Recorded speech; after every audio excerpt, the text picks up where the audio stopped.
La chatte, Colette, lu par Équilivre, livre audio.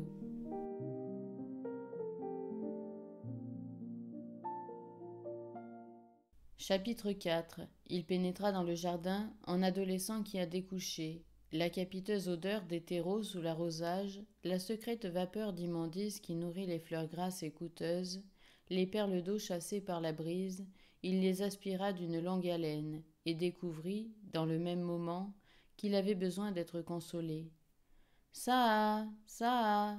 Elle ne vint qu'au bout d'un moment, et il ne reconnut pas tout de suite ce visage égaré, incrédule, comme voilé par un mauvais songe. Ça, chérie. Il la prit sur sa poitrine, lissant les doux flancs qui lui semblèrent un peu creux, et détacha du pelage négligé des soies d'araignée, des brindilles de pin et d'orme. Elle se reprenait rapidement, ramenait sur ses traits, dans ses yeux d'or pur, une expression familière et la dignité du chat. Sous ses pouces, Alain percevait les palpitations d'un petit cœur irrégulier et dur, et aussi un ronronnement naissant, mal assuré. Il la posa sur une table de fer et la caressa. Mais au moment de jeter follement, et pour la vie comme elle savait le faire, sa tête dans la main d'Alain, elle flaira cette main, et recula d'un pas.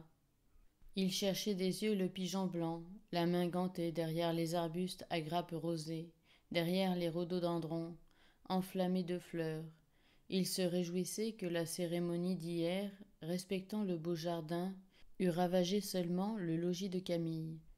Ces gens ici, et ces 4 filles d'honneur en papier rose, et les fleurs qu'elles auraient cueillies, et les 2 tias sacrifiés au corsage des grosses dames, et ça. Il cria vers la maison. Est-ce que ça a à manger et bu? Elle a un drôle d'air. Je suis là, maman. Sur le seuil du hall parut une lourde silhouette blanche qui répondit de loin. Non, figure-toi, ni dîner, ni bu sans lait ce matin. Je crois qu'elle t'attendait. Tu vas bien, mon petit?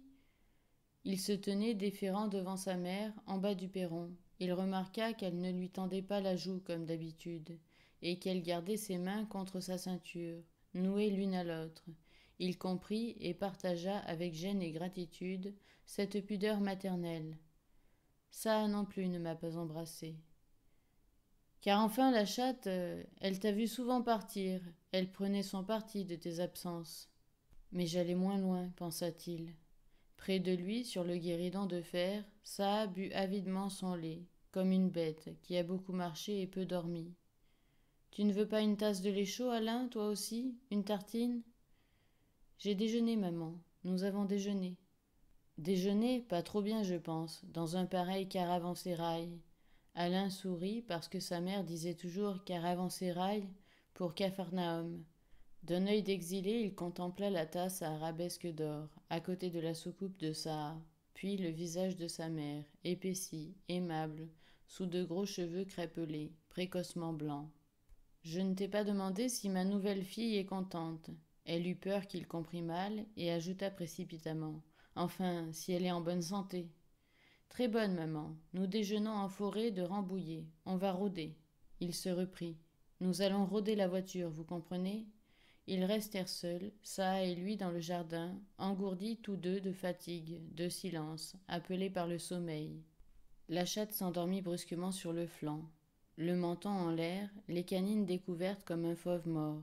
Des plumules de l'arbre à perruque, des pétales de clématite pleuvaient sur elle sans qu'elle tressaillît au fond du rêve où elle goûtait sans doute la sécurité.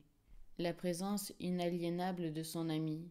Son attitude vaincue, les coins tirés et pâlis de ses lèvres gris pervenches avouaient une nuit de veille misérable. Au haut du fût desséché, drapé de plantes grimpantes, un vol d'abeilles sur le lierre en fleurs soutenait une note de timbale grave. La même note depuis tant d'été. Dormir là, sur l'herbe, entre le rosier jaune et la chatte. Camille ne viendrait qu'à l'heure du dîner. Ce serait très gentil. Et la chatte? Mon Dieu, la chatte. Du côté des travaux, un rabot pelait une volige. Un marteau de fer battait une poutrelle métallique. Et déjà Alain ébauchait un rêve villageois, peuplé de mystérieux forgerons. Au 11 août tombant d'un campanile de lycée, il se dressa et s'enfuit, sans oser éveiller la chatte.